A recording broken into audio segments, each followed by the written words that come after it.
All right, you guys, coming up on Indy Style, one of the stars of reality TV is here to talk about her new book, and it is inspired by her son. You're going to want to hear her story when we come back.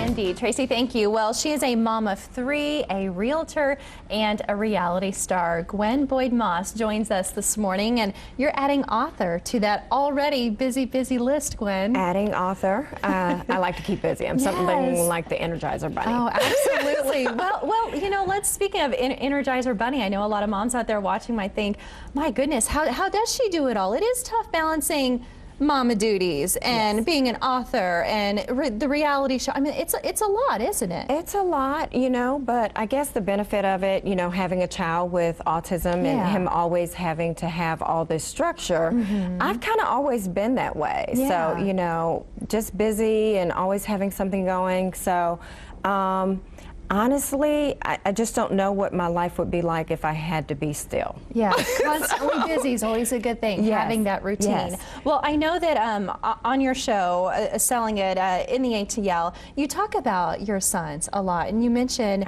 one of them who, I guess, diagnosed with autism at age 3, schizophrenia at age 14, and this is all a part of your new book. But what is that like for you, sharing that part of your life on the show with everybody out there watching? Well, I think it's great, and I think it's important. You know, awareness, and you know, there's not been many shows that have really shown a parent that has a child with mental illness, and of course we know that mental illness is something that affects our community a lot. I mean, autism alone, 1 out of 68 children, 1% have schizophrenia. That's 2.2 million. So I think it's important that we continue to have the conversation, and also, you know, there's an audience, I think, out there that wants to see that and wants to be inspired, and I feel it's important that because of what I've gone through to do that. It is definitely important, and I am sure that viewers really appreciate that real sense of yourself, for sure. But you've also taken this part of your life and used it for good, not only to help educate other adults out there, but kids as well with this new book.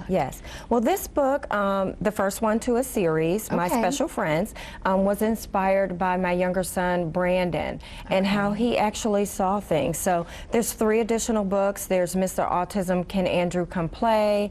The Bipolar Bandit Has Captured Ben, and Angelina and the ADHD Fairy. And so I thought it was important because of Justin's relationships with other children, or the lack of relationships that he had with other children, to do something that could be used as a teachable tool, something fun and descriptive. Well, and it seems like that's where it starts too, with the little minds and not knowing how this is, and that's what that book, it seems like, really does, because I was reading through the pages earlier, and it really gets down to a child's level of how they can understand this and interpret this. And you said a big part of why is because if you want to know how a child thinks, ask one, right? And that's what you did. Right.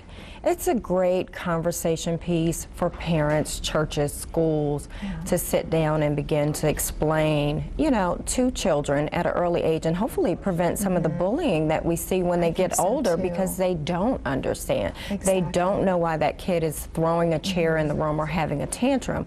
And I just think it's a great, delicate way to have that conversation. All about being educated, for sure. And you tell us this is the first of a series, right? It is. When can we expect the second one? Well, I'm looking at the top of next year. I'm adding to my plate, trying to launch my nonprofit organization to help some other parents that have kids. Are you sure you're going to add another one to the list here, Gwen? Going to add something else onto it. I know you guys are doing a toy drive. I'm doing a toy drive in Atlanta.